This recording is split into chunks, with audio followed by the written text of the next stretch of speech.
भैया जी कहीं में आपका एक बार फिर स्वागत है। बातचीत के इस सिलसिले को एक बार फिर से नए तरह से जोड़ने की कोशिश करेंगे। उम्मीद करेंगे कि इस हफ्ते के आखिर तक पहुंचते पहुंचते बहुत सारी चीजें, जो तमाम सारी दुश्वारियां, तमाम सारी परेशानियां हैं, वो कुछ कम होती हुई, कुछ हल्का होता हुआ नजर आए। लेकिन WHO की तरफ से जो कुछ थोड़ी सी बातें कही गई हैं, वो अभी भी बहुत परेशान वाली हैं। और उनके जो साइंटिस्ट हैं, उनके जो एडवाइजर्स हैं, वो इन्होंने कहा है कि भारत के लिए आने वाले 6 या 7 महीने और भी बहुत मुश्किल भरे होंगे और वैक्सीनेशन बहुत ज़रूरी है। आगे 6-7 महीने हमने किस तरह से निकाले हैं, इस पर तय होगा कि 2022 का सफ़र हमारा कैसे तय होगा। यानी मुश्किलें अभी आसान होती भी तो नज़र नहीं आ रही। वैक्सीनेशन को आगे बढ़ाने की और मुहिम को, यानी पूरी दुनिया का 30% हिस्सा वैक्सीनेटेड हो, ये एक मुहिम है। भारत की बात नहीं कर रहा हूं, पूरी दुनिया की। तो ये कैसे हो, भारत में तो चिंता का विषय है ही। लेकिन इसके अलावा एक चीज और बनी हुई है जो खास तौर से, जी हाँ, म्यूकोरमाइकोसिस को लेकर तमाम चर्चा, जिसे ब्लैक फंगल कह रहे हैं दुनिया में। डॉक्टर्स ने कहा जो MBBS पढ़ते हैं उनके लिए कोई ऐसी नई बीमारी नहीं थी, सारे लोग इससे भली बात परिचित थे। लेकिन फिर क्या स्थिति है, क्यों परेशानी बढ़ती जा रही है, क्या है ये तमाम सारे सिद्धांत पोस्ट कोविड केयर। जी हाँ, कोविड से ठीक होने वाले लोग ज्यादा हैं, बहुत ज्यादा लोग हैं। लेकिन उसके बाद क्या होता है, ठीक होने के बाद भी तमाम तरह की दुश्वारियां आती हैं और फिर चीजें जो कुछ हम लोग देख रहे हैं, जिसमें मौत भी शामिल है, शरीक है, वो भी हो रही है। तो पोस्ट कोविड केयर का एक प्रोटोकॉल हो या बनना चाहिए, इस पर भी बात होनी चाहिए। और इस पर कोई साफगोई के साथ सरकार की तरफ से या जो एडवाइजर्स हैं उनकी तरफ से एक प्रोटोकॉल जरूर आना चाहिए। आज जो हमारे साथ मेहमान जुड़े हैं, उनसे हम आपका तारुफ करा दें। पहले चंक में हमारे साथ, यानी ब्रेक से पहले तक हमारे साथ जो डॉक्टर्स की टीम है, उनसे मैं आपका तारुफ जरूर कराना चाहूँगा। डॉक्टर MC मिश्रा साहब, पूर्व निदेशक एम्स, हमारे साथ जुड़ रहे हैं। डॉक्टर साहब का एक तजुर्बा है बड़ा लंबा, वो हमारे साथ जुड़ रहे हैं और इस पर जरूर हम बात करेंगे डॉक्टर साहब से। Thank you so much sir, thank you so much. Doctor Ajit Sinha साहब जुड़ रहे हैं, जाने माने न्यूरो सर्जरी गंगाराम से हमारे साथ हैं।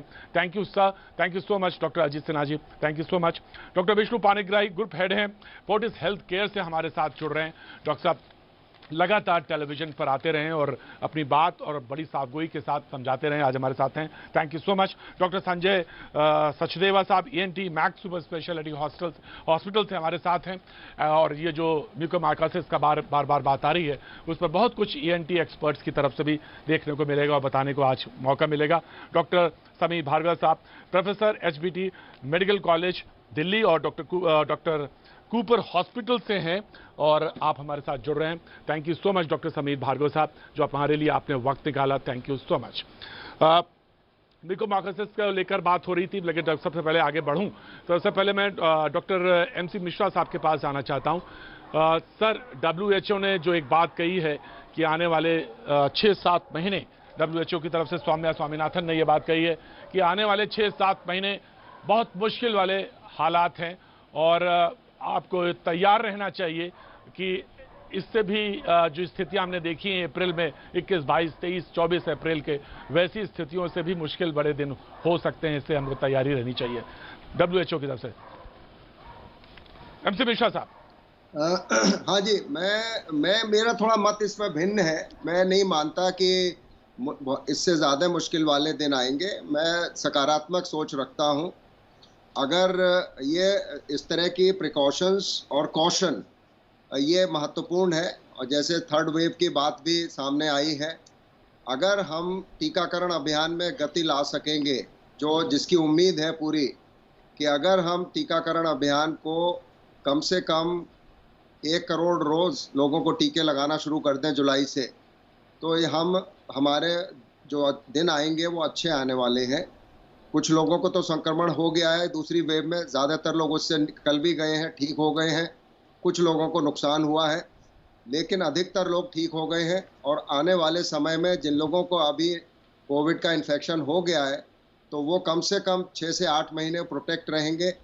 इसीलिए ये बात भी चल रही है कि उनको एक टीका लगे या कब लगे, थोड़ी देर में लग सकता है उनको, जिनको संक्रमण नहीं हुआ है। और जो अब चूंकि 18 वर्ष से ऊपर वालों को भी टीकाकरण अभियान के दायरे में हम लोगों ने शामिल कर लिया है, तो अब जो हम लोगों का फोकस होना चाहिए, इमीडिएट तो लॉकडाउन से हम लोगों ने संक्रमण में कुछ गति को रोका है, थामा है। अब मध्यांतर में हमें जो है ये मास्क जो हम कहते आए हैं शुरू से कि अभी भी जो सबसे बड़ा हथियार हमारे पास है वो इस मास्क का प्रयोग है, जिसका अभी चलेगा। और अगर लोग इसको अच्छे से कर लेंगे, 2 मास्क लगा जी के जहाँ भी जा रहे हैं, पहले तो जाएँ नहीं बिना जी ज़रूरत डॉक्टर के। साहब। अगर जी काम डॉक्टर पे जाना पड़ रहा है, अगर जी आपको कहीं पे शॉपिंग के लिए जाना पड़ रहा है, तो मास्क का बिना प्रयोग के आप नहीं जाएँगे। पब्लिक ट्रांसपोर्ट में जा रहे हैं, तो भी मास्क बहुत आवश्यक है। अगर ये हम करते रहेंगे, तो मध्यांतर में हम संक्रमण से काफ़ी हद तक राइट सर। 95% तक राइट बचे सर। रहेंगे। मैं और डॉक्टर अगर समीर आपके पास संक्रमण आना चाहता होगा हूं। भी, डॉक्टर तो समीर वो मैं कम। होगा। Right right. मैं डॉक्टर साहब आ रहा हूं क्योंकि मैं एक बहुत महत्वपूर्ण सवाल आपके पास आज रखना चाहता हूं, लेकिन डॉक्टर विष्णु पाणिग्राही और डॉक्टर समीर भार्गव की तरफ रुख है मेरा। डॉक्टर पाणिग्राही, ये बात आप इस बात से सहमत हैं कि जो अभी डॉक्टर मिश्रा ने कहा कि मैं नहीं मानता, उससे अलग है, लेकिन डब्ल्यूएचओ की जो स्वामीनाथन है वो कहती हैं 6-7 महीने बहुत क्रिटिकल हैं और दिक्कतें बढ़ भी सकती हैं, आ भी सकती हैं और हमको प्रिपेयर रहना चाहिए। आप ये मानते हैं कि अगर हमने प्रिकॉशंस लिए, सारे प्रिकॉशंस ले रहे हैं, जो भी कर सकते हैं, जो भी वैक्सीनेशन का प्रोग्राम जिस तरह से, जिस ड्राइव से चल रहा है, जिस तेजी से चल रहा है, वो सेटिस्फैक्ट्री है और हम मुश्किल के हालात काट चुके हैं? मैंने ये बोला, मुश्किल हालात हम काट चुके हैं, ये हम कह सकते हैं डॉक्टर पाणिग्राही? प्रोफेसर मिश्रा जैसे बोल रहे हैं, मैं सहमत हूँ उसमें उनकी।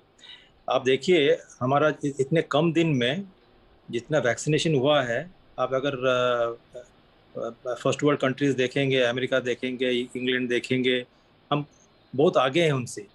लेकिन नंबर से हमारा, अगर अगर आपको क्रिटिसाइज करना है, हमको कुछ ये करना है, कमी है, तो जब हम प्रोपोर्शन देखेंगे ऑफ द पॉपुलेशन, देखिए हमारा भारत का आबादी बहुत है, तो जो भी है सरकार ने काफ़ी वैक्सीनेशन, अभी 70 करोड़ का वैक्सीनेशन हो चुका है। ये देखने के लिए बहुत है, लेकिन जब प्रोपोर्शन देखेंगे कितना परसेंटेज है, ये 5% भी नहीं हो रहा है। आप देखिए यूएसए का भी 36% पॉपुलेशन वैक्सीनेट हो चुके हैं। इसलिए अभी परसों आप देखिए प्रेसिडेंट बाइडेन ने क्या बोला, मास्क, अमेरिका इज अनमास्क्ड, एंड उनका सब चैनल में यही चल रहा था। तो उनका वैक्सीनेशन बहुत अच्छी तरह से चला था। हमारा उम्मीद है कि वैक्सीनेशन का अगर प्रोडक्शन बढ़ जाएगा और जैसे चल रहा आयोजन चल रहा है कि वैक्सीनेशन बढ़ेगा, तो ये सब ठीक होगा। और गलती हमारा भी कुछ है, हम लोग अपना गार्ड ड्रॉप किए, मास्क नहीं पहने, सोशल डिस्टेंसिंग नहीं मेंटेन किए, तो ये सब कारण के लिए हुआ है। और एक चीज़ देखिए, सब इंडियन वेरिएंट बोल रहे हैं, लेकिन मैं बोलूँगा अभी, देखिए हम लोग दूसरे ऑस्ट्रेलिया, न्यूजीलैंड जैसा नहीं किए थे कि हम लोग बॉर्डर्स क्लोज कर दिए। लोग आ रहे थे बाहर से, और ये जो इंडियन वेरिएंट बोल रहे हैं, ये ब्रिटिश वेरिएंट काफ़ी इंडिया में घुसे हैं। हमारा हॉस्पिटल एक अमृतसर में है, जब रिव्यू कर रहे थे, एक प्लेन आया था यूके से, उसमें से करीब 100 पेशेंट्स पॉजिटिव निकले एंड यूके वेरिएंट था। तो ये सब हुआ है, एंड जब वायरस है वो म्यूटेट करता है, म्यूटेट करके वो जो देखा गया है ये काफ़ी इन्फेक्शियस है, तो उसलिए फैल गया। और हमारा मेन है कि ये जो अभी फुल लॉकडाउन तो नहीं हो पाएगा, जो गवर्नमेंट जो कर रहा है, कंटेनमेंट लॉकडाउन जो कर रहे हैं वो ठीक है। एंड वो मेरा उम्मीद है कि जैसे चल रहा है कि आने दिन में हम देखेंगे कि अभी देखिए आपका पॉजिटिव रेट भी नीचे आने राइट लगा डॉक्टर है। साहब। ठीक, राइट डॉक्टर साहब। डॉक्टर समीर भार्गव की तरफ मैं जानना चाहता हूं, मुंबई से कुपर हॉस्पिटल से हमारे साथ मौजूद हैं। डॉक्टर साहब, आज सुबह जो नींद खुली थी वो एक टेलीफोन से खुली थी और रोते हुए एक आवाज़ थी कि नासिक में पेशेंट हैं और उनको इंजेक्शन नहीं मिल रहा। और अब तो चाहे कहीं की बात हो, ब्लैक फंगस जिसकी म्यूकोमाइकोसिस की बात है, चर्चा है, तमाम जगह लोगों ने कहा कि ये बहुत परिचित हैं इससे, इस फंगस से। एमबीबीएस की जो भी पढ़ाई करते हैं, जो डॉक्टर्स हैं, वो सब जानते हैं और इम्यूनिटी से इसका सीधा संबंध है। और ये पोस्ट कोविड और प्री कोविड दोनों ही कंडीशंस में हो सकता है। प्री कोविड में मैंने जब सुना तो मैंने कहा कि प्री कोविड कैसे? बोले अगर आपकी इम्यूनिटी डाउन है तो उस स्थिति में भी ये हो सकता है। डायबिटीज़ के पेशेंट्स को हो सकता है। बहुत सारे लोग परिचित हैं। लेकिन डॉक्टर साहब, मैं जानना चाहता हूँ, चाहे कानपुर का मेडिकल हेलेट हॉस्पिटल हो जहाँ पे 50 पेशेंट हैं, लखनऊ का हो, मध्य प्रदेश में हो, उड़ीसा का देख रहा हूँ, एक साथ इतनी तादाद कैसे आ गई डॉक्टर साहब? ये बहुत चिंता का विषय है। आप कह सकते हैं कि 4 लाख पेशेंट हैं तो उसके हिसाब से इम्यूनिटी आप कैलकुलेट करेंगे तो ये यही रेशियो बैठेगा, लेकिन बहुत मुश्किल हालात हैं, लोग इससे ज्यादा डर रहे हैं अब। जी डॉक्टर भार्गव। हाँ जी, देखिए आपने जो कहा कि ये प्री कोविड में भी इन्फेक्शन था, ये बात सही है, क्योंकि ये एक फंगल इन्फेक्शन है और ये अपॉर्चुनिस्टिक मतलब के मौका परस्त फंगस है। ये सब जगह होता है, पर यदि हमारी इम्यूनिटी डाउन है तो ही हमको ये इन्फेक्शन हो सकता है। तो पहले हम केसेस देखते थे जिनकी इम्यूनिटी बहुत डाउन हुई, या आपने ऑर्गन ट्रांसप्लांट हुआ है, क्रॉनिक किडनी डिजीज के पेशेंट हैं, कुछ कैंसर्स, ब्लड कैंसर्स के पेशेंट्स होते हैं। पर आज की तारीख में पेशेंट का 3 वजहों से मैं कहूंगा, बल्कि उससे भी ज्यादा कई वजह हैं। एक तो कोविड जो है उसकी वजह से भी पेशेंट की इम्यूनिटी काफी डाउन हो जाती है, और उसके भी कई कारण हैं। दूसरा, ये अगर आपको डायबिटीज है तो आपकी इम्यूनिटी जो है वो ज्यादा कम रहती है, और उस पे स्टेरॉइड्स हमने देखा है कि इस बार में कई जगहों पे फिजिशियंस ने स्टेरॉइड्स जो है वो बहुत जल्दी शुरू कर दिया। तो ये जो 3 चीजें मिलकर जो है वो पेशेंट की और इम्यूनिटी डाउन हो गई है। ऐसा भी हुआ है कि कुछ इम्यूनोमॉड्यूलेटरी मेडिसिन हैं, जैसे कि टोसिलुजुल जो इंजेक्शन दिया जा रहा है उसकी वजह से भी ये इम्यूनिटी थोड़ी डाउन हो जाती है। तो ये सभी कारण हैं जिसकी वजह से, सो बेसिकली जैसे मैंने कहा कि ये नॉर्मली भी पाया जाता है, पर जहां आपकी इम्यूनिटी डाउन हुई तो ये फंगस जो है वो अपना मुंह ऊपर करके इन्फेक्शन कर सकता है। मैं ऑफकोर्स डॉक्टर मैं आपसे बात करूंगा क्योंकि अभी है, मैं डॉक्टर एमसी मिश्रा, मैं आपके पास जाना चाहता हूं।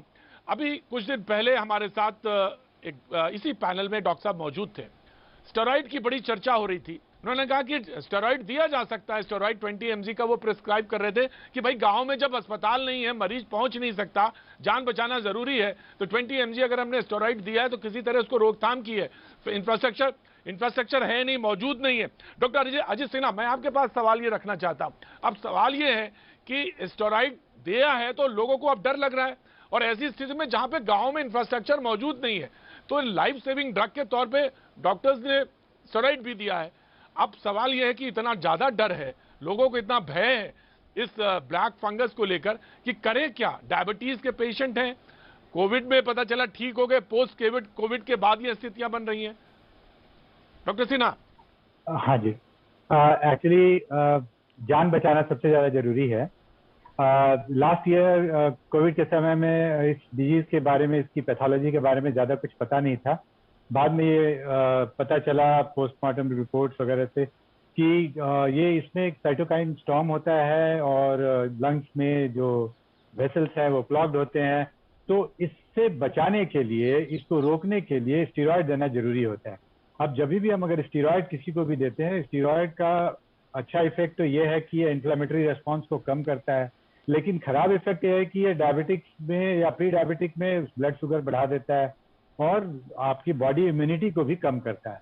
अगर ये बॉडी इम्यूनिटी कम करेगा तो कुछ अपॉर्चुनिस्टिक इन्फेक्शन जैसे म्यूकरमाइकस, ये अपॉर्चुनिस्टिक इन्फेक्शन है। ये पहले उन लोगों में हुआ करता था जिनमें इम्यूनोसप्रेशन है किसी कारण से, तो अब ये इन्फेक्शन ज्यादा होता जा रहा है। इसका मतलब ये नहीं है कि हम स्टेरॉइड पे कंप्लीट बैन कर दें। Steroid is actually A life saving medicine in this Covid period. तो मुख्य बात यह है कि डॉक्टर साहब एक कॉलर है जी। बिल्कुल, मैं स्टेरॉइड पे बात बिल्कुल करना चाहूंगा क्योंकि बड़ी चर्चा स्टेरॉइड को लेकर है और बार बार स्टेरॉइड पे कही जा रही बात। लेकिन डॉक्टर्स ने कहा कि जो भी एमबीबीएस पढ़ाई करते हैं या पढ़ते हैं उनको ये मालूम है म्यूकोमाइकोसिस क्या है, एटमॉस्फेयर में प्रेजेंट है, कहीं खेत खलियान बाग बगीचे सब जगह ये फंगस है, इम्यूनिटी डाउन है तो ये हो सकता है। अब लोगों ने कोविड पोस्ट कोविड से जोड़ना शुरू किया। उन्होंने कहा कि इम्यूनो सप्रेस है तो उस केसेस में ज्यादा है, तमाम तरह की बातें हैं। लेकिन एक कॉलर हमारे साथ हैं जी, सवाल। मेरा नाम रूपा मेंडिस है, मैं नासिक महाराष्ट्र में रहती हूँ। मेरे हस्बैंड को पोस्ट कोविड म्यूकोमाइकोसिस हो गया है। मैंने उनको 5 दिन पहले हॉस्पिटलाइज कराया है। तो सबसे पहले मेरे हस्बैंड के नोज और माउथ, देन उनकी आईज को इफेक्ट करने लगा। बट यहाँ पे महाराष्ट्र में कहीं भी इंजेक्शन अवेलेबल नहीं थे। Just because of lack of medication मेरे हस्बैंड की राइट आई को कल सर्जरी से रिमूव करना पड़ा। Then he got a paralytic attack, जिससे उसका पूरा लेफ्ट का पोर्शन पैरालिसिस अटैक हो गया। देन वो उसको ब्रेन में रीच कर गया है। तो now he is on ventilator and there is no injections are available here. तो मेडिसिन की कमी के कारण मेरे हस्बैंड भुगत रहे हैं। मेरा रूपा, मैं पहले तो बहुत पूरी ऊपर प्रे करता हूं, और प्रे बहुत ज़रूरी है इस वक्त कि तमाम सारे लोग आपके लिए, आपके हस्बैंड के लिए, आपके फैमिली के लिए प्रे कर रहे हैं। मुझे मालूम है, मेरा आज जब नींद खुली तो आपके कोई रिलेटिव थे जिन्होंने मुझे फ़ोन किया था, और तमाम जगह से कोशिश हो रही है। उम्मीद है, मैं क्योंकि मुंबई के भी डॉक्टर समीर भार्गव भी जुड़े हैं। डॉक्टर साहब, पूरे महाराष्ट्र में इंजेक्शन अवेलेबल नहीं है, ये अजीब सी बात है। मैं बिल्कुल अब कोशिश करूंगा कि इसमें किसी सरकारी आदमी से मैं इस पर जवाब लूं या फोन लूं, लेकिन बड़ा ताजुब है कि कहीं भी इंजेक्शन अवेलेबल नहीं है। ये कैसे हो सकता है डॉक्टर साहब? डॉक्टर समीर भार्गव, ये बीमारी नॉन कोविड टाइम में बहुत कम पेशेंट्स में होती थी।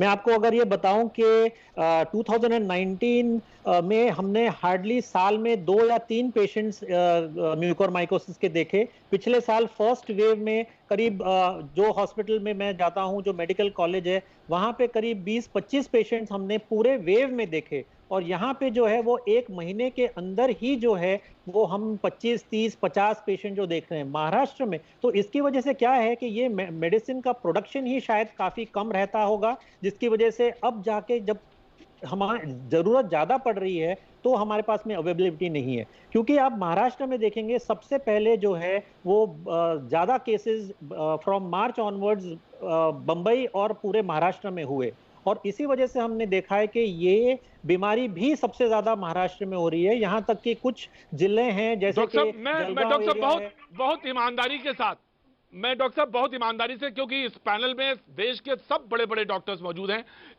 डॉक्टर एमसी मिश्रा से लेके doctor Ajit Sinha, doctor Vishnu Panigrahi, doctor Sanjay Sachdev, doctor Sameer Bhargava, सारे बड़े डॉक्टर्स अवेलेबल हैं इस पैनल में। और मैं कोशिश करूंगा कि मैंने फोन कॉल पे मैं जिनको लिया है, शिवसेना के प्रवक्ता, मैं आनंद जी, आप हमारे साथ फोन कॉल पे मौजूद हैं? आनंद दुबे जी, आनंद जी आप हमारे साथ फोन कॉल पे मौजूद हैं? हाँ, नमस्कार प्रतीक भाई। मैं ये जानना चाहता हूं कि पूरे महाराष्ट्र में जी नमस्कार साहब, नमस्कार। मैं जानना चाहता हूं पूरे महाराष्ट्र में, हालांकि डॉक्टर समीर भार्गव ने कहा कि 3-4 साल पहले वो 20 या 25 केसेस देखते थे, लेकिन यहां तो कोई फॉर्मूला वैक्सीन का शेयर नहीं करना है। लेकिन अगर इतना ज्यादा समस्या है, इतनी बड़ी समस्या है, तो इस पे कोई गाइडलाइंस, कोई शेयरिंग, कोई जो मैन्युफैक्चरर्स हैं, मैं जरूर डॉक्टर एमसी मिश्रा से इस पर जवाब चाहूंगा, और डॉक्टर विष्णु पाणिग्राही से, कि क्यों नहीं अवेलेबल है? अगर एक इंजेक्शन किसी को बचा सकता है, ये तो वैक्सीन नहीं है ना, इसमें तो किसी को फॉर्मूला शेयर नहीं करना है। आखिर क्या दिक्कत है, मैं जानना चाहता हूं। आनंद दुबे, आप शिवसेना के वहां पे प्रवक्ता हैं, मैं जानना चाहता हूं क्या दिक्कत है कि अगर किसी पेशेंट को वैक्सीन इंजेक्शन चाहिए, जो कि लाइफ सेविंग ड्रग है, वैक्सीन नहीं है, जिसमें कोई तमाम तरह के प्रतिबंध हैं, तो क्यों नहीं मिल रहा है, ये जानना जरूरी है।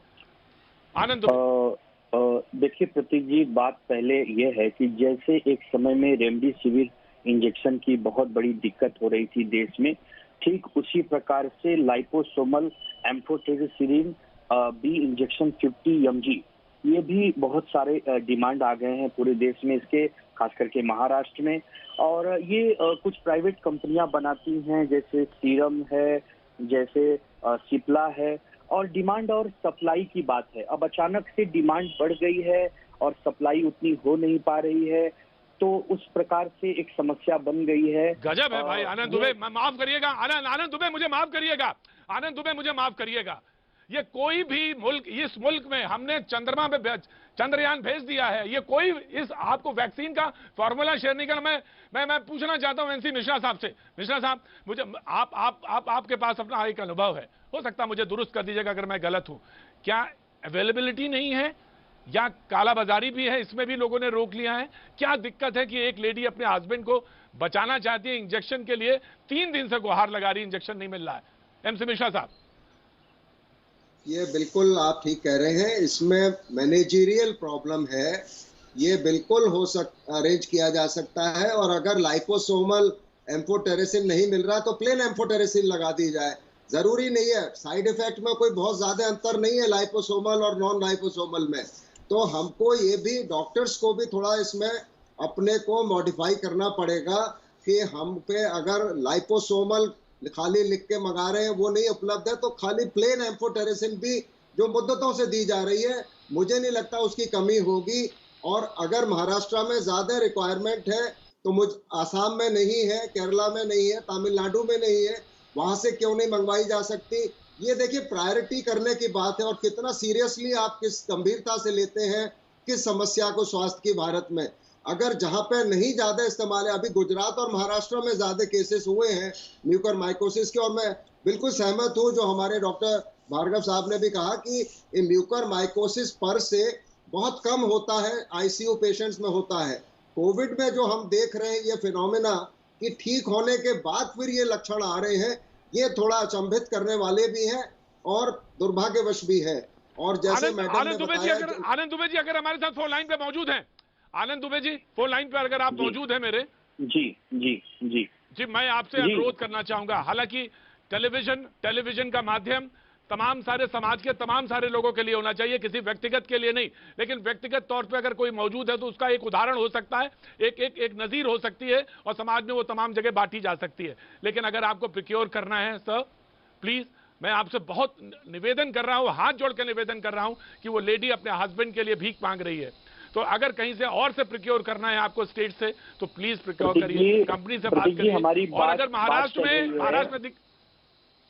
प्रतीक जी हमारी बात चल रही है, दरअसल जैसे रेमडेसिविर और वैक्सीन की बात थी कि केंद्र सरकार के अधीन था, केंद्र सरकार के अधिकार में था, उसी प्रकार आज हमारे मंत्री अमित देशमुख जी ने ही सुबह ट्वीट करके जानकारी दी कि यह इंजेक्शन भी केंद्र सरकार के अधीन है, केंद्र सरकार के अधिकार में है, वही राज्यों को देते हैं। तो हम उनसे गुहार लगा रहे हैं, रिक्वेस्ट कर रहे हैं कि जल्द से जल्द महाराष्ट्र को एक ज्यादा इंजेक्शन मिले, ताकि यहाँ पर जो ब्लैक फंगस के मरीज मिल रहे हैं उनकी जान बचाई जा सके। क्योंकि ये तो आप जानते हैं कि ये बीमारी ही बिल्कुल नई नहीं है, कोविड पोस्ट कोविड के बाद ये अभी उभर कर आई है। इसके बारे में डॉक्टर ही ज्यादा अच्छे से बता पाएंगे, जो जानकार हैं वो अच्छे से बता पाएंगे।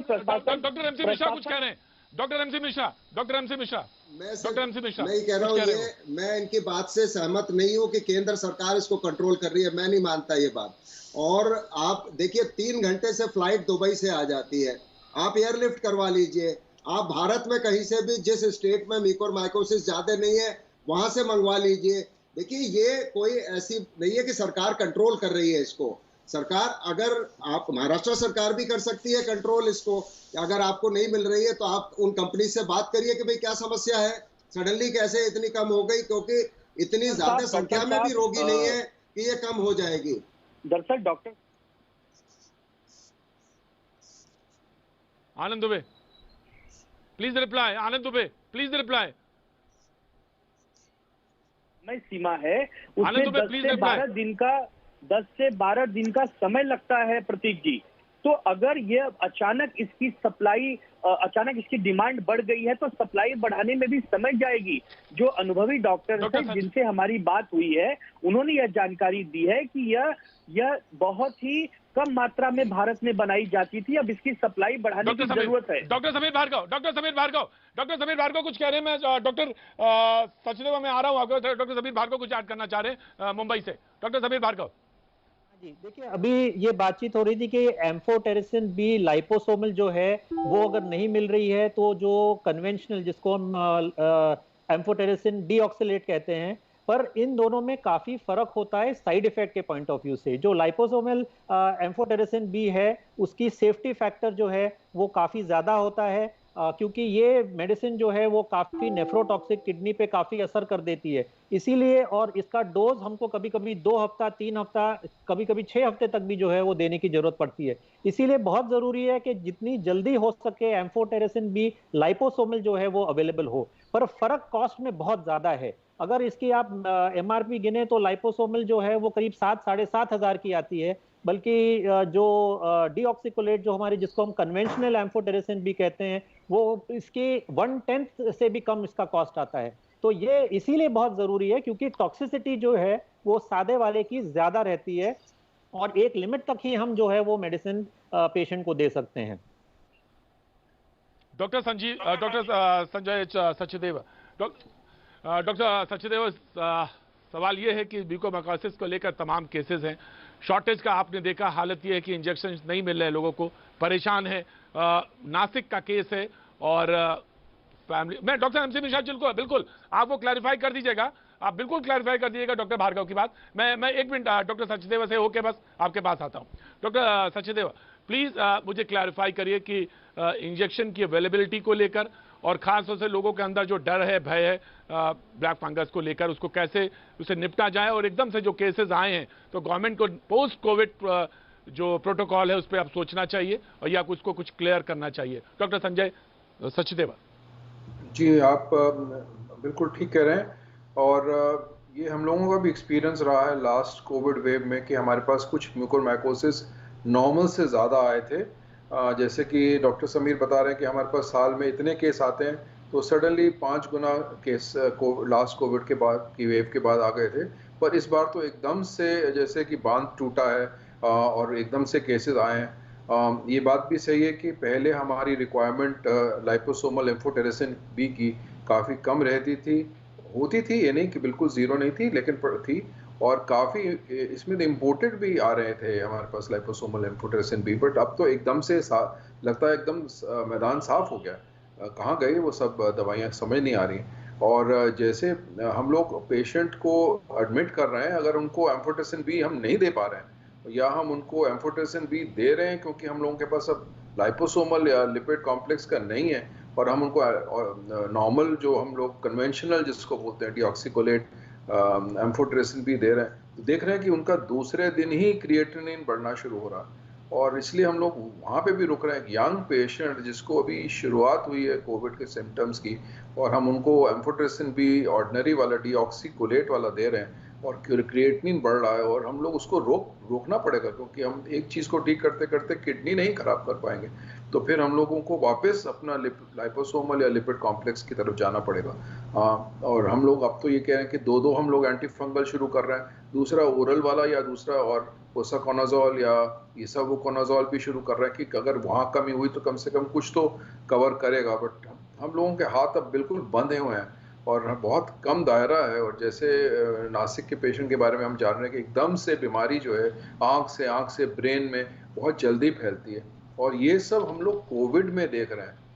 पहले हम ये लोग इम्यूनो कॉम्प्रोमाइज पेशेंट में देखा करते थे, जो कि जैसे पहले ही डॉक्टर साहब ने राइट। डॉक्टर साहब, हम लोग के आपके सेंटेंस जो है, आप हम लोग के हाथ बंधे हुए हैं, ये अपने आप में पूरी कहानी कह रहे हैं। डॉक्टर अजय सिन्हा, ऐसे समय में डॉक्टर ही के पास आदमी जाता है, साइंस के पास ही आता है, और अगर वहां पे हाथ बंधे हो, एक तो है लॉजिस्टिक्स की, जो बात एमसी मिश्रा साहब, डॉक्टर समीर भार्गव साहब कह रहे थे कि एक लॉजिस्टिक्स की है, सप्लाई की, मेडिसिन की हम नहीं बना रहे थे, जरूरत ही नहीं थी, लेकिन अब उसको गेयर अप करना पड़ेगा। और दूसरी बात यह कि जब तक नहीं है ये केस, क्या स्टडी का नहीं है ये पॉइंट कि एकदम से ब्लैक फंगस के केसेस बढ़ना, ये अपने आप में बहुत सोचने वाली बात है कि एकदम से अकस्मात इतने ज्यादा केसेस क्यों है। लोगों ने कहा कि आपने जो ऑक्सीजन सिलेंडर अपने घरों में रखे उसमें आपने टैप वाटर भर दिया, जबकि आपको अवॉइड करना था। बहुत सारे केसेस हैं जो आपने वेंटिलेटर्स यूज किए, उनमें कोई प्रॉब्लम थी, लेकिन जिस तरह से डायबिटीज और तमाम सारे केसेस आ रहे हैं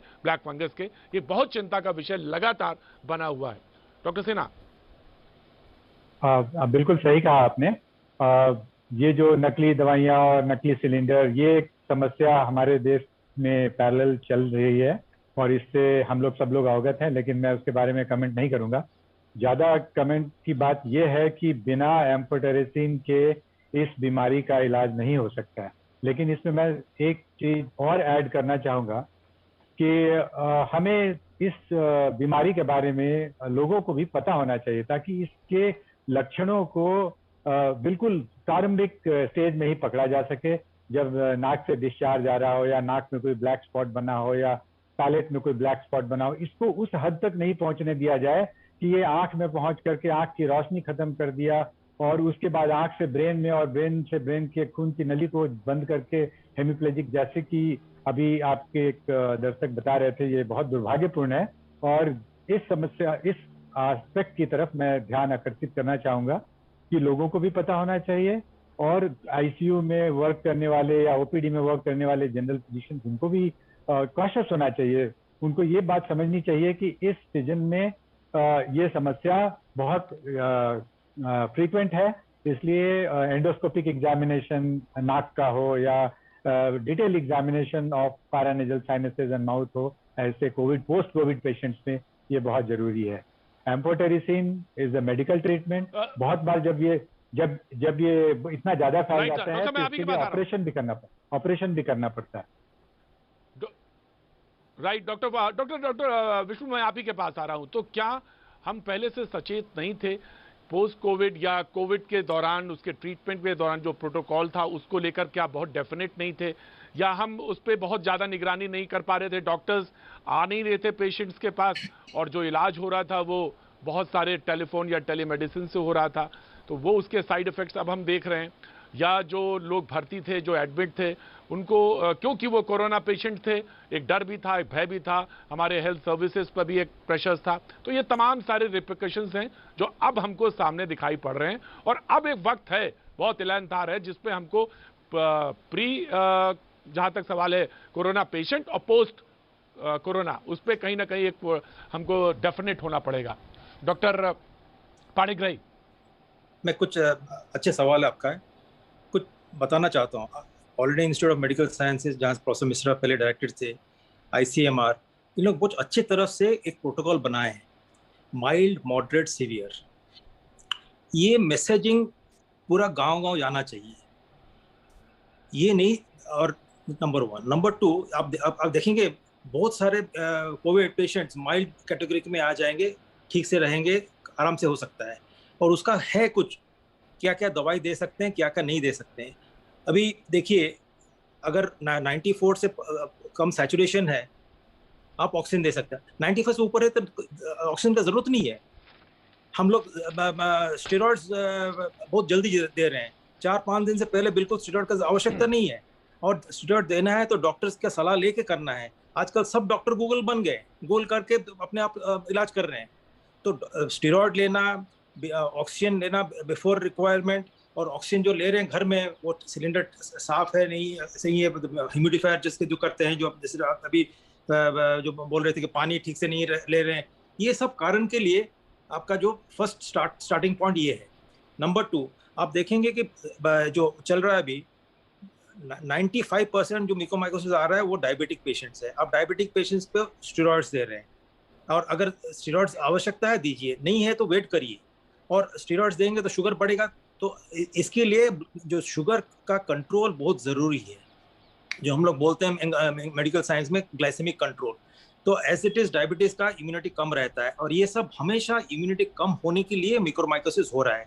जैसे आप देखिए, लकड़ी, हर लकड़ी में ये नहीं होता है, आपका जो दिमक नहीं लगता है।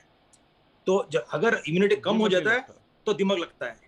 तो सिमिलरली उसी तरफ से अगर इम्यूनिटी कम हो रहा है तो म्यूकोरमाइकोसिस हो रहा है आपका। तो ये बहुत ज़रूरी है कि ये करना है। और एक इम्पॉर्टेंट चीज़ है, जैसे अभी बोला हुआ है कि अगर ठीक टाइम पे आए अर्ली स्टेज में, ये जानलेवा नहीं है। और एक चीज़ है, ये कंटेजियस नहीं है, एक आदमी से दूसरे आदमी को नहीं जाता है। तो अर्ली स्टेज डिटेक्शन, डॉक्टर का सलाह लेना है ठीक तरफ से, तो ये सब ये हो सकता है। और अभी देखेंगे लास्ट फेज और ये फेज में। राइट डॉक्टर साहब, मैं एक छोटा सा ब्रेक लेना चाहूंगा, क्योंकि वक्त थोड़ा आगे निकल गया, एक्सीड कर गए हम। MC मिश्रा साहब से जरूर हम पूछेंगे, जो कि उन्होंने डॉक्टर भार्गव के कुछ सवाल पे उन्होंने कहा कि नहीं, हम इसको क्लैरिफाई करना चाहते हैं, वो बोलना चाहते हैं। ऑफ कोर्स जरूर आप बात कहिए, और ये प्लेटफॉर्म ही वही है। मैं एक छोटा सा ब्रेक लूंगा, ब्रेक के बाद फिर हाजिर होता हूँ, कुछ मेहमान हमारे साथ और जुड़ेंगे।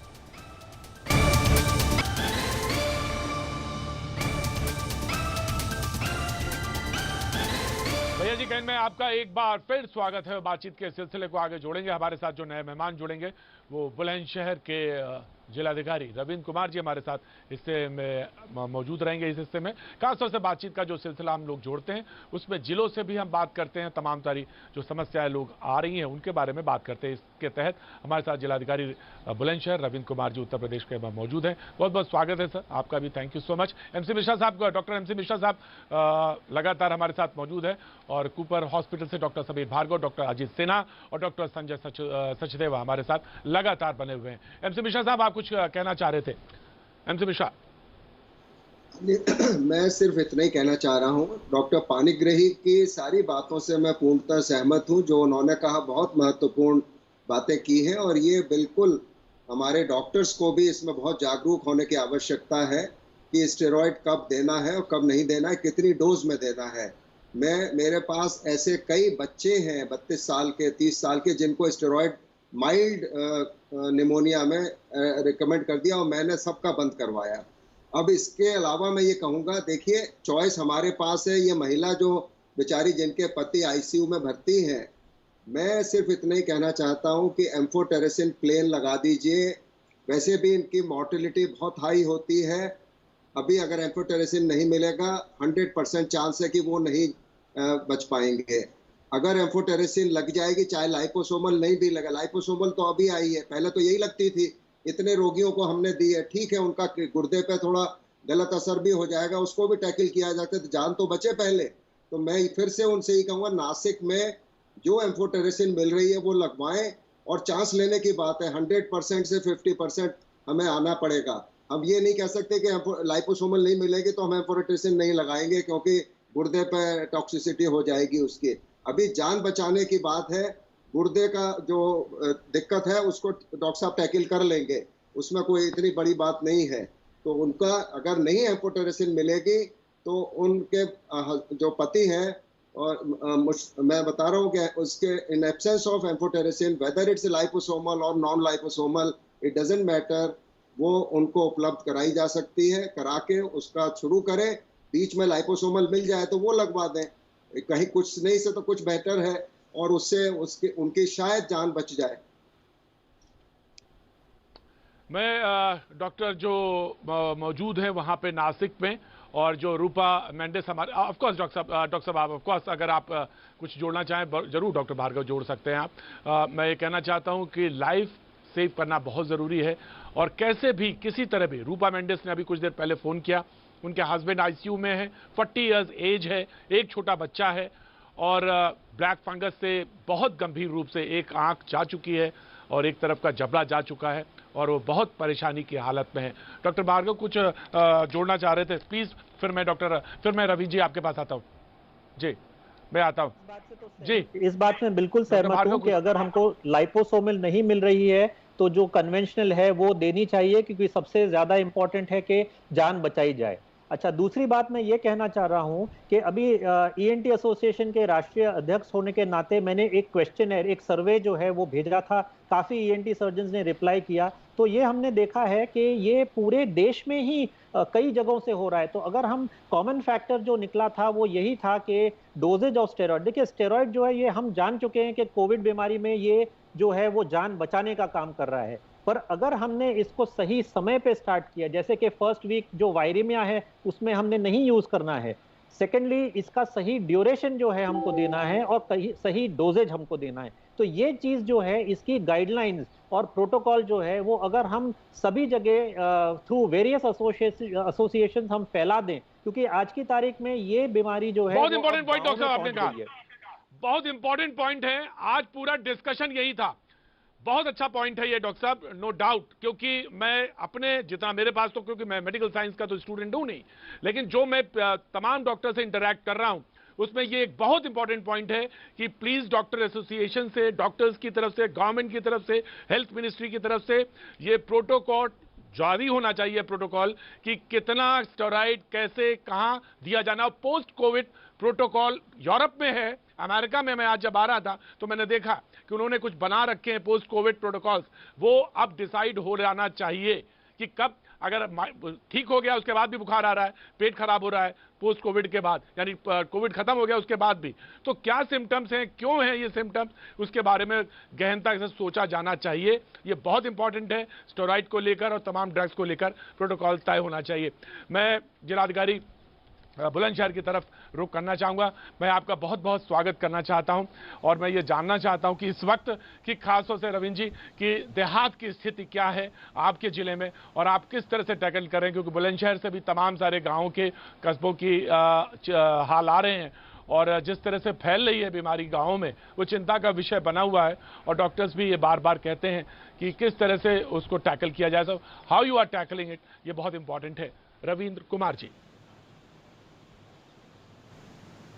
जनपद बुलंदशहर में 951 ग्राम पंचायत है और इन्फेक्शन जरूर फैली है, बट हम लोगों ने ग्राम पंचायत स्तर से ब्लॉक लेवल, जिला लेवल, हर जगह रिस्पॉन्सिबिलिटी फिक्स करके, होम स्क्रीनिंग करके हमने उसको कंटेन कर लिया है। सिचुएशन अंडर कंट्रोल है। मैं ये नहीं कह रहा हूँ कि इन्फेक्शन नहीं फैल रहा है, लेकिन जहाँ भी केसेज आते हैं नेक्स्ट डे स्क्रीनिंग होती है उस गांव में, और साथ में ही जो हमारा होम आइसोलेशन किट है उसका बंटवारा होता है, सैम्पलिंग भी होती है। और इसका मैं स्वयं डेली बेसिस पे हमारे पास जो वर्ड स्प्रेड शीट होता है उसके माध्यम से डेली शाम में इसकी समीक्षा होती है। अभी तक हम लोगों ने अपने जनपद में जो 951 ग्राम पंचायत है उसमें 20,000 से ऊपर होम आइसोलेशन किट है, स्टेट गवर्नमेंट के द्वारा रिकमेंडेड है, तो वो बांट चुके हैं। अभी हमारे पास सफिशिएंट मेडिसिन है, तो हमारे यहाँ सिचुएशन अंडर कंट्रोल है जी। जहां तक गांव की बात थी, दिक्कत ये आ रही थी कि गांव से मरीज जब चलता है तो क्योंकि होम आइसोलेशन है, घर पे ही ट्रीटमेंट है, और गांव में तो स्थितियां ये हैं कि आपने जो दवाइयां प्रेस्क्राइब हैं गवर्नमेंट से वो खा रहा है, लेकिन स्थितियां बिगड़ने लगती हैं, ऑक्सीजन को लेकर दिक्कतें आती हैं, शहर तक बड़े तक आते आते और स्थितियां खराब हो जाती हैं। तो ऐसी समुचित व्यवस्था क्या की है आपने जो तुरंत और फौरी तौर पर वो पहुंच सके बड़े अस्पतालों तक? और बड़े अस्पतालों से क्या कौन सा अस्पताल है जहां मरीज का ट्रीटमेंट हो रहा है? देखिए, इसमें दो तरह की बातें हैं। एक तो ये जरूरी है कि अगर किसी की स्थिति बिगड़ती है तो हमें इमीडिएटली सूचना मिलना। दूसरी ये होती है कि सूचना मिलने के बाद हम उनको कैसे हॉस्पिटल तक लाते हैं।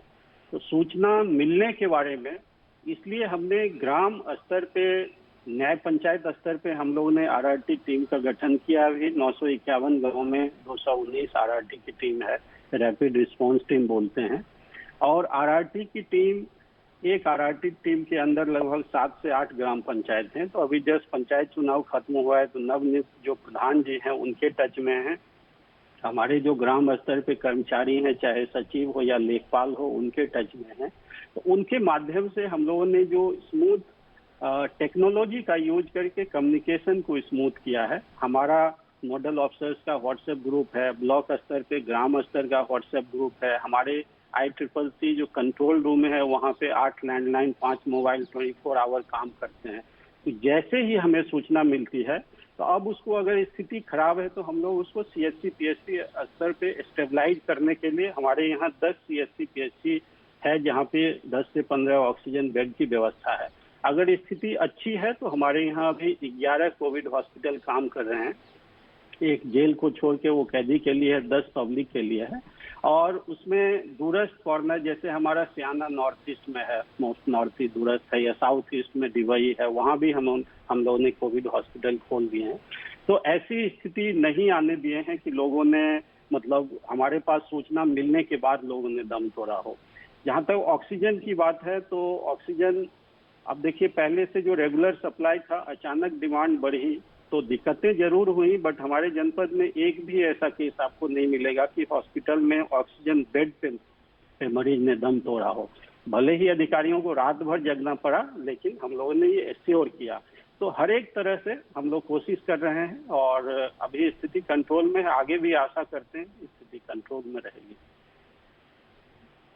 जी, लेकिन क्यों होता है कि जो अधिकारी होता है, और सबसे आप उस सर्वोच्च अधिकारी हैं जिले के, और ये जानना चाहते हैं, हर आदमी जानना चाहता है। WHO के बारे में मैं जिक्र कर रहा था डॉक्टर्स के पैनल पे, उन्होंने कहा कि आने वाले ना आए, अच्छा हो प्रभु, वो जो उनकी बात है वो झूठी निकले, लेकिन 6-7 महीने बहुत क्रिटिकल हैं, हो सकता है।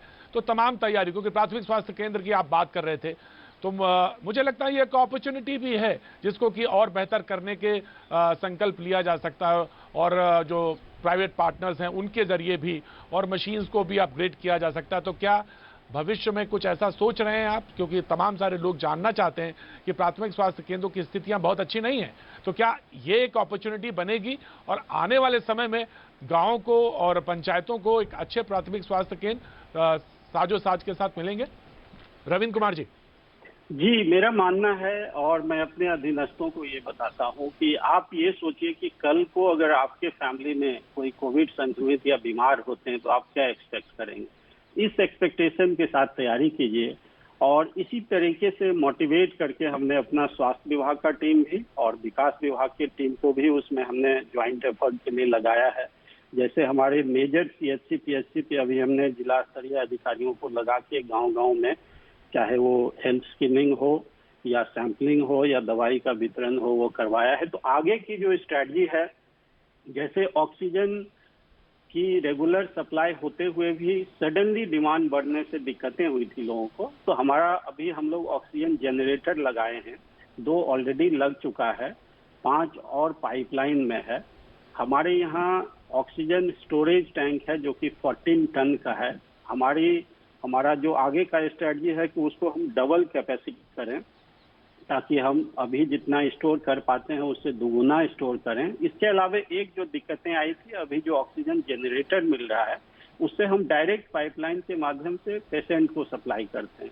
हमारा स्ट्रेटजी है कि उससे हम हमारे जनपद में ऑक्सीजन जनरेटर ऐसा लगाएं कि कंप्रेसर के माध्यम से उसका सिलेंडर में भी रिफिल कर सकें। टेस्टिंग में कभी कभी डिले होता है, जैसे एंटीजन टेस्ट का तुरंत रिजल्ट आ जाता है, आरटीपीसीआर टेस्ट में चूंकि लैब में लिमिटेड कैपेसिटी है तो थोड़ा बहुत डिले होता था। अभी हम लोग नया आरटीपीसीआर लैब इस वीक में स्टार्ट हो जाएगा, तो हम लोग सस्टेनेबल सॉल्यूशन की तरफ ध्यान देते हैं ताकि आगे आने वाले जो भी चैलेंजेस बहुत कम समय में मैं आपसे ये जरूर जानना चाहता हूं, मैं एक सवाल बहुत जल्दी से जानना चाहता हूं, वैक्सीनेशन को लेकर गांव में आप क्या मुहिम चला रहे हैं? क्योंकि वही सोल्यूशन है, वही अंतिम सवाल है, वही चेहरे पर मुस्कान लाएगा और कोई चीज नहीं है सोल्यूशन, ये मुझे मालूम है। हम मास्क की बात जरूर कर रहे हैं, मास्क तो लगाएंगे, लेकिन वैक्सीनेशन पे आप क्या कर रहे हैं जानना बहुत जरूरी है। वैक्सीनेशन पे हमारे यहाँ 88 सेंटर हैं और 88 सेंटर पे हम लोग दोनों तरह की वैक्सीनेशन करते हैं। 75 सेंटर पे अभी कोविशील्ड चल रहा है, 13 सेंटर पे कोवैक्सीन चल रहा है। वैक्सीनेशन के बारे में लोगों में कुछ भ्रांतियां भी आई थी, तो हम लोगों ने जनप्रतिनिधि के माध्यम से या मीडिया के माध्यम से या जो वीडियो गवर्नमेंट के आते हैं उनको ग्राम स्तर पे चाहे आशा आंगनबाड़ी हो, सचिव हो, लेखपाल हो, प्रधान जी हो, उनके माध्यम से स्प्रेड करवाया है ताकि भ्रांतियां खत्म हो। लोगों को मोटिवेट करते हैं कि आप नियरेस्ट जो भी सीएचसी पीएचसी है वहां पे आइए और वैक्सीनेशन। बहुत थैंक यू जी, बहुत बहुत शुक्रिया, थैंक यू सो मच। और मुझे बताया गया कि आप एवरेस्ट चढ़ चुके हैं, एवरेस्ट के फतेही हैं, और मैं आपको एक बार ये कहना चाहूंगा कि ये जो सामने एवरेस्ट है हमारे, ये कई गुना लंबा है और कई गुना बड़ा है, और इस पर भी हम सब मिलकर फतेह करेंगे और आपकी मुहिम की सफलता मिले। बहुत बहुत शुक्रिया, थैंक यू सो मच बातचीत करने के लिए। हमारे साथ डॉक्टर्स का पैनल लगातार बना हुआ है और इसी पर बातचीत के सिलसिले को आगे बढ़ाएंगे। वक्त एक छोटे से ब्रेक के बाद मैं फिर हाजिर होता हूं।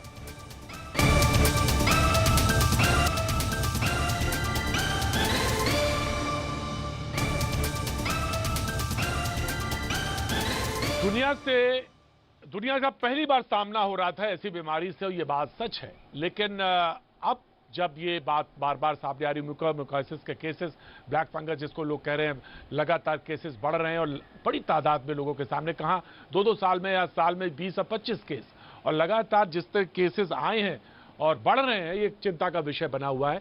और इसी पे आज बातचीत हो रही थी, तो बातचीत ये हो रही थी कि कहीं ना कहीं प्रोटोकॉल तय है, सेट है, लेकिन जिस तरह से स्टेरॉइड्स को लेकर और डायबिटीज के पेशेंट्स को लेकर और दवाइयों की, म्यूकोरमाइकोसिस की दवाइयों, ब्लैक फंगस की दवाइयों की जो ना मिलना है, उस पर जो इतना ज्यादा भागम भाग है, ऐसी स्थिति में कहीं इतने तादाद में केसेस आ गए, तो इसको लेकर भी ये तय होना चाहिए कि क्या अब हमको इस बारे में बहुत गंभीरता से सोचना चाहिए या प्रोटोकॉल सेट होना चाहिए, जिसकी ओर डॉक्टर भार्गव इशारा कर रहे थे या एमसी मिश्रा कह रहे थे कि बिल्कुल तय होना चाहिए कि हमें एक सेट पैरामीटर करना चाहिए कि हम स्टेरॉइड देंगे, कब देंगे और किन स्थितियों में देंगे।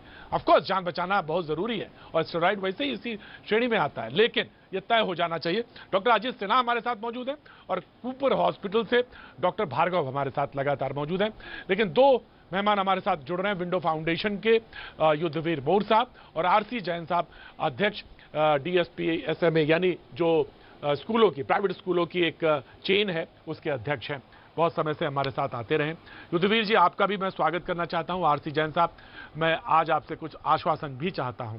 युद्धवीर जी, जब मैं देख रहा था आपके फाउंडेशन के बारे में, तो आपने कहीं मैंने पढ़ा कि ऐसे हालात में जब किसी ने अपने परिवार में अपना कमाने वाला सोर्स खो दिया है, तो ऐसे में समाज खड़ा हो रहा है और आप जैसे लोग सामने आ रहे हैं और कह रहे हैं कि अगर परिवार में किसी ने खो दिया है कमाने वाला, तो हम रोजगार देंगे या हम कोई ऐसा सोल्यूशन लेके आ रहे हैं जिससे कि परिवार में जो चला गया वो तो कभी पूरा नहीं हो सकता, लेकिन जो कमाने का जो सोर्स है, जो इनकम है, उसको कहीं ना कहीं आप आश्वासन दिया है। जानना चाहता है समाज आपसे कैसे जुड़े, कैसे जानकारी शेयर हो, ये भी जानना चाहता है और मैं अपनी तरफ से भैया जी कहीं की ओर से आपको सैल्यूट करता हूं। युद्धवीर जी। थैंक यू सर, आपने हमें इनवाइट किया। मेरा नाम युद्धवीर है। ये आइडिया हमें एक हफ्ते पहले एहसास हुआ जब पता लगा कि कुछ मेरे साथी जिनके साथ मैं काम करता था, जिनके साथ मैं कॉलेज में पढ़ा था, कि उनकी डेथ हुई कोविड से। तो बड़ा धक्का लगा। हम उनके परिवार को जानते थे, उनके बच्चे हमारे बच्चों के साथ खेलते थे और लगा कि ये एक समाज में जो आज हमारा फोकस है ऑक्सीजन कंसंट्रेटर पे, ऑक्सीजन सिलेंडर पे, ये फोकस बदलना चाहिए। हमें देखना पड़ेगा कि भविष्य में क्या समस्या आएंगी। भविष्य में समस्या आएंगी कि हमारी बहनें बेटियां जिनके घर में एक कमाने वाला आदमी चला गया, उनकी समस्या आएगी। और मैं उस इंडस्ट्री से आता हूं जो इंडिया में एक बहुत बड़ा एम्प्लॉयर है, software industry, BPO industry, IT industry, कि हम क्या कर सकते हैं अपनी उन बहनों के लिए। हम इतने सारे सीईओ सीएफओ हमने दिए हैं पूरे विश्व को, क्या हम हर एक कंपनी को बोल सकते हैं कि आपको 100 ऐसी बहनों को, ऐसी बेटियों को नौकरी देनी पड़ेगी? ये हमारी मुहिम का एक एजेंडा था कि हम कैसे ये एक गैप है जो हमारी बहनें जिनको जरूरत है और ये कंपनियां जो दे सकती हैं, कैसे इन दोनों का एक रिलेशनशिप बनाए। उसके लिए हमने इस मुहिम की शुरुआत की और हमने ये शुरू किया। अभी हमारी एक वॉलंटियर्स की टीम है, 3000 वॉलंटियर्स हमारे साथ जुड़ चुके हैं। इस पे हम काम कर रहे हैं। काफी कुछ करना है, बहुत आगे, बहुत लंबा रास्ता। मैं चाहता हूं कि आपका कोई आपकी फाउंडेशन का कोई, मैं चाहता हूं आपकी फाउंडेशन का कोई नंबर हो या कोई एड्रेस हो तो प्लीज शेयर कर दीजिए, सो दैट कि जो तमाम प्रोग्राम देख रहे हैं और जो बहनें हैं जो आपसे जुड़ना चाहें, जिन्होंने अपने दुर्भाग्य से बहुत बड़ी कठिन परिस्थितियों में जिन्होंने खो दिया है कोई, तो वो कैसे जुड़ के कैसे रोजी रोजगार के बारे में बात करें, अपने बच्चों को पाल सकें या बच्चे खड़े हो सकें। और ऐसा तो अब तो स्थितियां ये भी हैं कि बच्चे ही अकेले रह गए हैं, तो ऐसी स्थितियां हैं। तो युद्धवीर जी कोई एड्रेस, कोई फोन नंबर हो तो शेयर करिए। ईमेल कर सकते हैं covidwomenhelp@riseagain.in। covidwomenhelp। एक बार फिर से कर दीजिए, एक बार फिर से कर दीजिए। हाँ जी प्रतीक जी, covidwomenhelp@riseagain.in। आप हमें मेल करें, हम पूरी कोशिश करेंगे। हम जितना कोशिश करेंगे आपके लिए कहीं ना कहीं रोजगार का साधन, किसी संस्था से आपको जोड़ना। मैं अपने प्रोड्यूसर से कहूंगा कि अभी लगभग 6 मिनट हैं और प्लीज युद्धवीर जी ने जो एड्रेस बताया है उसको नीचे लिख दिया जाए, सो दैट कि वो वहां तक पहुंच जाए। अभी 5-6 मिनट है, इतना कर सकते हैं हम कि जो युद्धवीर जी ने बोला उसको नीचे मेंशन कर दें, सो दैट कि विंडो फाउंडेशन से जो तमाम सारे लोग हैं वो जुड़ सके और कहीं किसी को रोजगार मिले। इससे बड़ी बात नहीं होगा और कोशिश करेंगे। आरसी जैन साहब, मैं जानना चाहता हूँ, आप प्राइवेट स्कूलों को यहाँ पे एक एसोसिएशन के जिम्मेदार ओहदे पर हैं और स्कूल की फीस लगातार एक समस्या बनी और ऐसे में जब कमाने वाला चला जाए तो स्कूल की फीस कैसे भरी जाए, ये एक समस्या है। तो आपके प्राइवेट स्कूल्स क्या कर रहे हैं, क्या करना चाहिए? हालांकि समाज के सारे लोगों को आना चाहिए और कोशिश करनी चाहिए कंट्रीब्यूट करने की, जैसे कि अभी युद्धवीर जी कर रहे हैं। तो हम कैसे इसको लोगों तक पहुंचाएं? आरसी जैन साहब, और आप क्या कर रहे हैं इस तरफ, ये भी जानना जरूरी। जैन साहब। हम लोगों ने फैसला लिया कि दिल्ली में अपने सबको करें जो उनको तो पेरेंट्स नहीं है, बच्चों के साथ घटना नहीं है, तो निश्चित रूप से ऐसे जितने भी बच्चे होंगे उनकी जब तक वो स्कूल में पढ़ेंगे तब तक उनका फीस माफ कर दी जाएगी।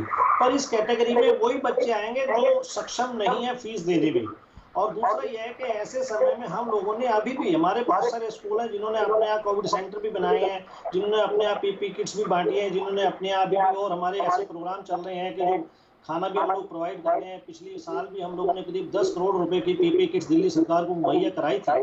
तो स्कूल वर्ग अभी भी पीछे नहीं रहा समाज से, और हमने फैसला लिया है इसके लिए जो स्कूल आना भी करेगा उसको भी हम तैयार करेंगे कि जो पेरेंट्स सक्षम नहीं है उनकी फीस पूरे साल की जब तक वो बच्चा पढ़ता है माफ कर दी जाए, क्योंकि ये इस प्रकार की बीमारी है जिसमें हम सबको मिलकर के उस बच्चे को एहसास नहीं कराने देना है कि अगर उसके पेरेंट्स अब सर पे नहीं है तो उसको अब आगे फीस में या पढ़ाई में कहीं भी परेशानी हो। ये हम लोगों ने फैसला लिया, इसके लिए हम दिल्ली के तमाम स्कूलों को मनाने का प्रयास करेंगे। हमारी संस्था ने बैठ करके फैसला लिया है। जी, बहुत स्वागत योग्य है। और क्योंकि इस समय समस्या यही सबसे बड़ी है कि कैसे बच्चों को पढ़ाया जाए, स्कूलों में कैसे भेजा शिक्षा चलेगी, फीस कैसे दी जाएगी। ऑफ कोर्स स्कूल का भी एक साधन है फीस, और उसी से स्कूल भी आगे चलते हैं, लेकिन ऐसे समय में जब बहुत डिफिकल्ट टाइम है तो कैसे आगे आए। युद्धवीर जी, जो आपके दिमाग में ये बात आई, तो अब तक आपके पास कितने लोग आए और कितने लोगों को आपने आगे बढ़ाया, ये भी जानना चाहता हूँ। बिल्कुल बिल्कुल सर, हमारे पास 600 बहनें हैं जिन्होंने हमारे को संपर्क किया कि उनको ये समस्याएं हैं, ये उनके साथ हुआ। बड़ा एक सुन के लगा कि ये एक परिवार के साथ होता है तो उस परिवार में क्या हलचल होती है।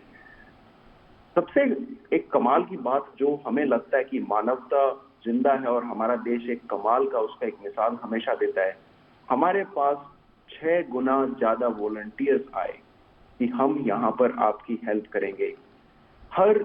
मेरे पास आईएएस ऑफिसर्स, आर्मी ऑफिसर्स, बड़ी बड़ी कंपनीज के सीईओ और अधिकारी, स्टूडेंट्स, माता बहनें जो घरों पे हैं, हर आदमी, हर इंसान हमारे पास आ रहा है कि आप बताओ करना क्या है।